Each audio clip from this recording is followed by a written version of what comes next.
Let's rewind to the mid-2010s, a time when smartphones were just becoming ubiquitous.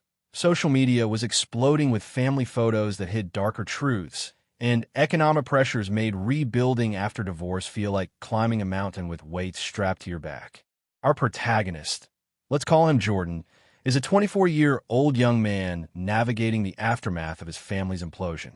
Jordan's childhood home, a modest two-story in a quiet suburban neighborhood where lawns are meticulously mowed and garage doors rumble open at dawn, had always been a place of tension.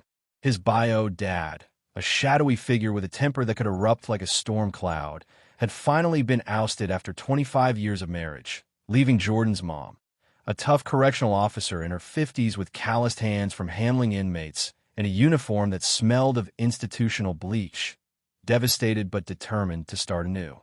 Jordan, fresh from college with an entry-level job that paid just enough to cover student loans, moves back in to support her, his room still holding echoes of teenage posters peeling at the edges and the faint scent of old sneakers tucked in the closet.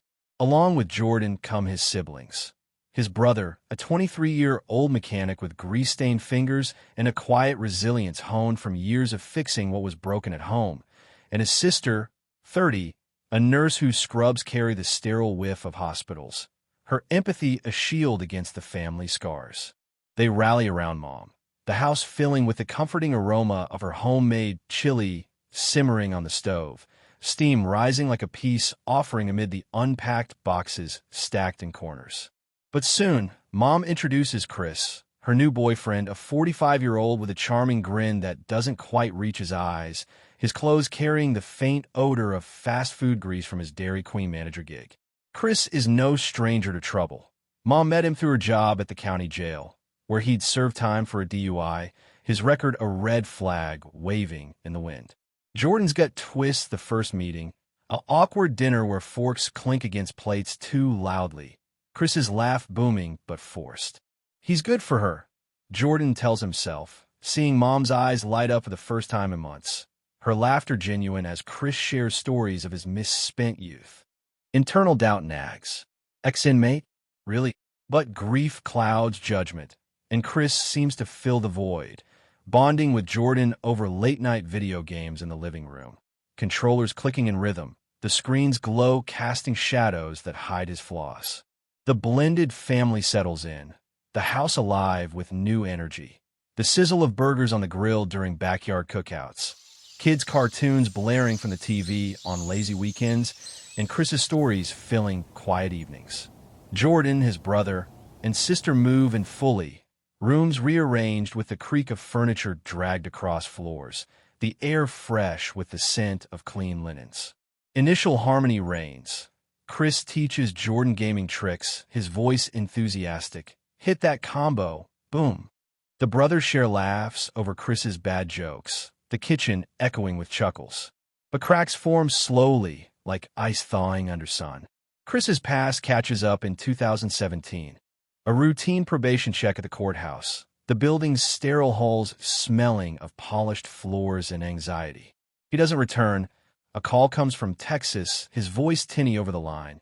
FBI, grab me. Families in deep with gangs and drugs. I was in the wrong car.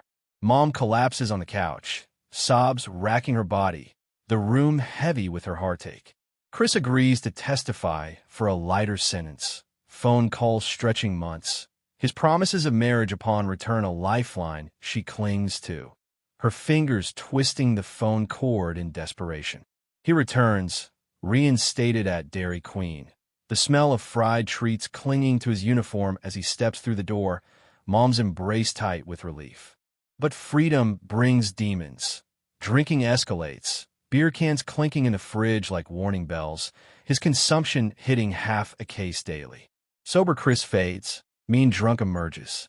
Evenings turn volatile, the sharp crack of an opening signaling trouble, his slurred words slicing like shards. You're all leeches, living off me. Jordan's stomach knots during outbursts, body tensing on the couch, internal voice raging. How dare he? After we took him in, Mom enables, her voice soft.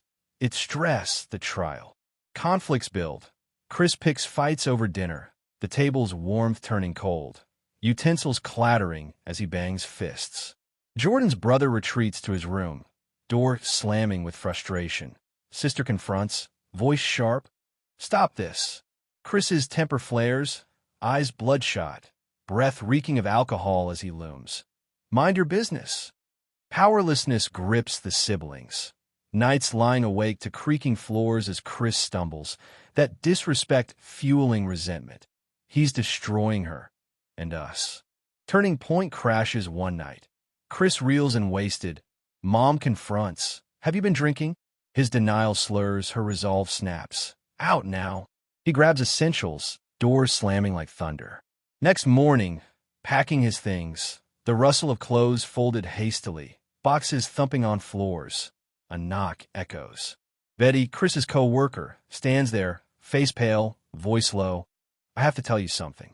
Seated in the living room, sunlight slanting through blinds casting striped shadows, Betty reveals.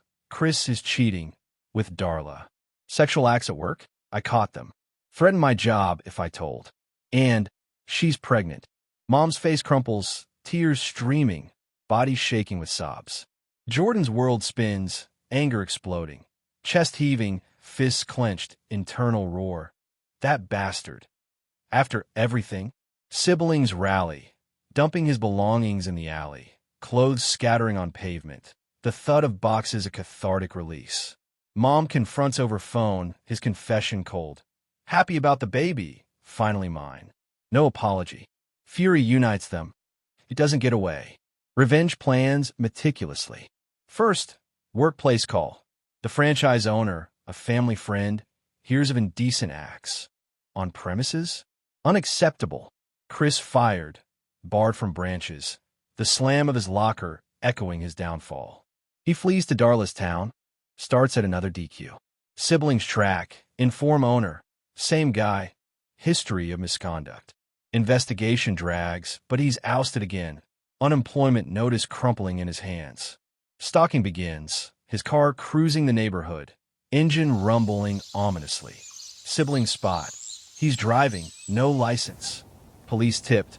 Pull over Darla's vehicle. Chris behind wheel. Weeks later, stop. Intoxicated, jailed, the screech of tires, cuffs clicking. Search uncovers guns. Felon possession, more time. Trial looms, sending him to Texas prison. Darla, realizing his toxicity, cuts ties, sues for support. Court papers a final nail. Prison letters pour in, begging, ranting, unapologetic. Mom burns them, flames crackling satisfaction. Chris released broke, child support battles raging. Siblings triumph surges, relief like chains snapping, validation warm. He paid for every hurt. Phew. Tales like this show that enablers and abusers create their own prisons. Justice waits but strikes true. Family rebuilds stronger without the poison. Ever ponder how cutting ties frees the soul? If this family takedown left you exhilarated or reflective on toxic ties, crush like for the Avengers and subscribe for more Reddit revenges that empower the betrayed. Comment. How do you handle a family betrayer? Let's bomb below. Your story could inspire. Thanks. Next time.